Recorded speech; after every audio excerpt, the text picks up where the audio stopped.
Salut à tous et bienvenue dans cette nouvelle vidéo. Donc j'étais encore dans le Finistère, j'ai fait une petite semaine là-bas et là j'ai pu aller plonger de bon matin avec Thomas. Donc on était 2 heures avant la haute, donc il était 8-9 heures du matin. Et puis il m'a emmené dans un de ses spots et du coup je suis parti en mode prospection, je découvre quoi. Donc je cherche encore du sard et du bar. Et là, j'en profite, je suis juste sous la surface, on voit que la surface est pas loin, et je me cache dans les laminaires. Donc là, il y a plein de patates, il y a plein de trous. À chaque virage, je pourrais trouver un poisson.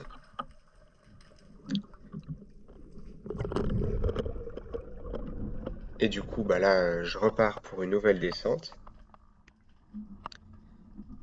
Et puis, comme je vous disais, donc je vais utiliser le décor pour me cacher, pour me dissimuler, et je vais avancer petit à petit.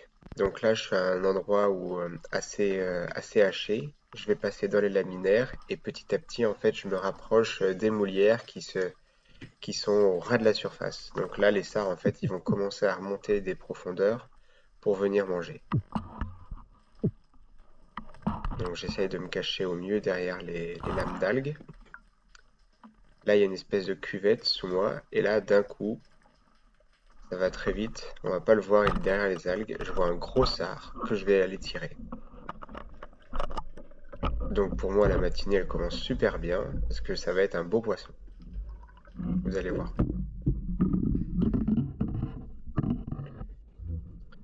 Donc très vite, j'attrape mon poisson. Il est bien tiré. Je vous le montre vite fait à la caméra. Donc ça, c'est un beau sard qui fera largement plus de 40 centimètres par exemple. Donc juste après ça, je vais vite le tuer, le saigner et le marquer. Et après, ça m'a mis en confiance, donc je pars pour de nouvelles apnées. J'ai décidé pour celle-ci de rester dans les laminaires, donc il restait un brin de courant, donc j'ai plongé vite fait dans le courant. Et puis, du coup, j'ai pu faire la rencontre de deux poissons là, vous allez voir. Comme quoi, le courant, il y a tout le temps quelque chose dans le courant. Alors, manque de bol, ils faisaient pas la taille, quoi. C'était des barres de 40 centimètres au mieux. Mais ils étaient curieux, ils venaient voir.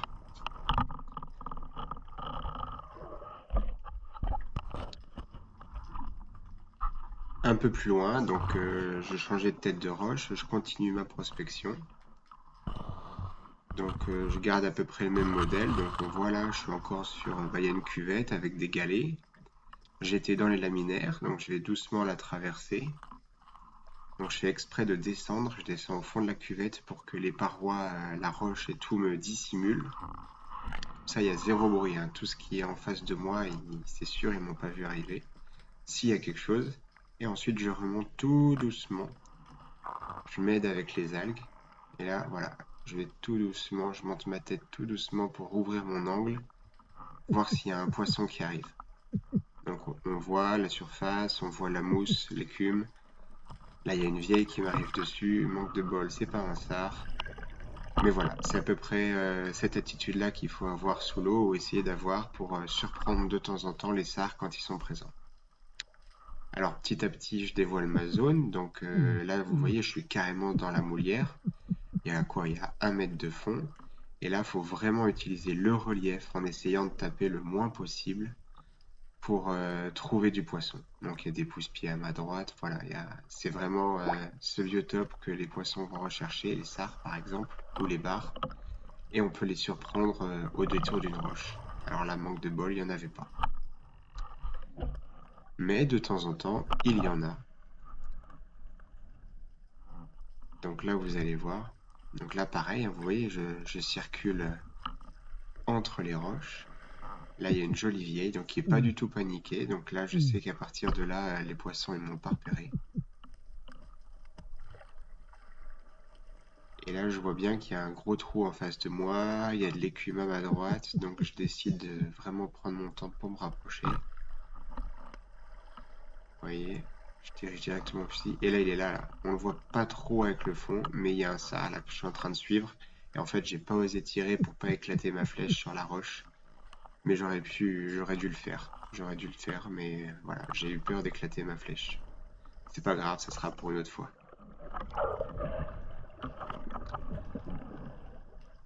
Du coup, bah forcément, face à ça, je sais qu'il y a les poissons, donc je continue ma prospection.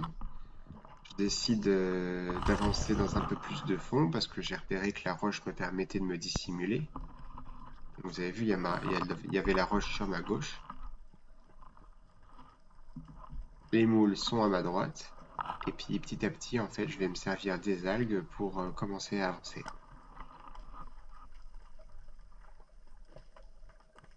Et là, vous voyez, il y a deux sars qui surgissent. Donc ils viennent de loin, hein. J'ai fait un petit appel. Et voilà. Et là, je tire lamentablement à côté. J'étais trop derrière lui. Je me suis trop pressé. Il m'arrivait droit dessus. Trop bête.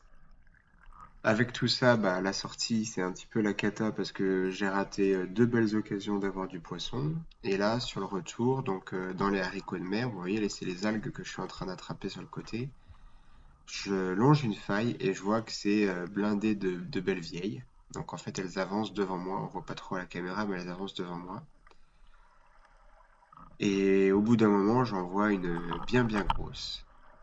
Donc je les suis, et je vois bien qu'elle rentre à trou juste en dessous. Donc soit elle rentre à trou, donc bah, on va aller chasser à trou.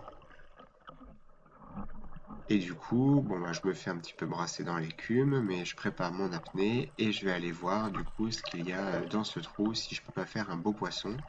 On s'était dit avec Thomas un petit fish and chips à tremper dans la sauce tomate là pour l'apéro, ça allait être pas mal. Donc je me dis bah tiens, tant qu'à faire, autant aller trouver une belle vieille pour faire un bon petit fish and chips pour l'apéro. Donc cette semaine, en fait, avec Thomas, on a mangé que du poisson, donc c'était le fruit de notre pêche. Du coup, bah voilà, on devait pêcher pour manger, on va dire. Donc là, je regarde dans les trous.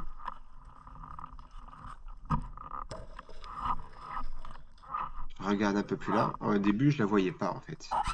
Je vais un peu plus loin voir et puis je me dis non, c'est pas possible, elle a pas pu filer aussi loin cette belle vieille. Elle est forcément à trou. Donc je remonte. Et puis bah je vais désarmer mon fusil déjà pour pas éclater ma flèche, hein, ça m'embêterait. Donc je la mets au cran de préchargement, ça suffira vu la tension des sens d'eau. Et je vais aller retourner dans mon trou, voir si je peux la trouver. Donc la technique c'est de vraiment rentrer la tête dans le côté sombre un petit peu pour que les yeux aient le temps de s'acclimater. Et une fois que les yeux se sont acclimatés, on peut réussir à voir les poissons qui s'y dissimulent, alors que quand on fait juste une observation comme je faisais avant, on voit rien. Là je vois, là je l'ai repéré au loin. Hop. Comme quoi, même avec un 110, on peut chasser à trou. Donc là je vais aller la sortir, parce que forcément la mémère elle a été se planquer au fond. Donc je dois un petit peu l'arracher du trou. Et puis je vais finir par remonter avec mon poisson à la surface. Vous allez voir ça. C'était une belle vieille hein, qui faisait au moins 55 cm. Je sais pas, je l'ai pas mesurée, mais je sais qu'elle était belle.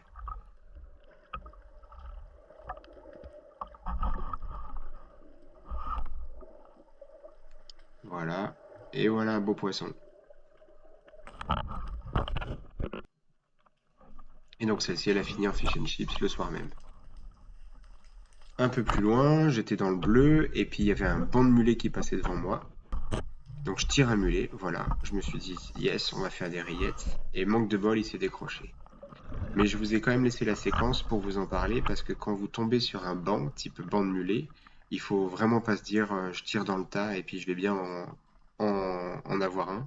Non, vous devez choisir votre poisson pour le tirer, ça c'est important, sinon vous allez forcément manquer. Enfin voilà, fin de parenthèse. Et sur la fin de la plongée, vous voyez, on était sur le sable avec Thomas. Donc le sable, il était sur les 12 mètres de fond. Donc là, je le filmais de la surface et en fait, on faisait les bordures, la moitié algues, moitié sable, et on cherchait des poissons plats, mais au final, c'est pas des poissons plats qu'on a trouvés, c'est des sèches. Donc là, il y a Thomas qui remonte avec une sèche. Et puis, du coup, 2-3 apnées après, C'était à mon tour de descendre, donc on descendait 1 sur 2, comme ça c'est bien, on faisait vite la zone et il y en avait un qui se ventilait toujours en surface. Et puis là je vois à côté de l'encre une sèche là, toute blanche, bam, je viens de la tirer, et puis bah, je vais aller la chercher, une belle sèche, et je remonte avec elle à la surface. Enfin voilà, j'espère que la petite vidéo vous a plu, et puis la prochaine c'est de la stratégie pour attraper des sards, j'ai fait une belle chasse de sards.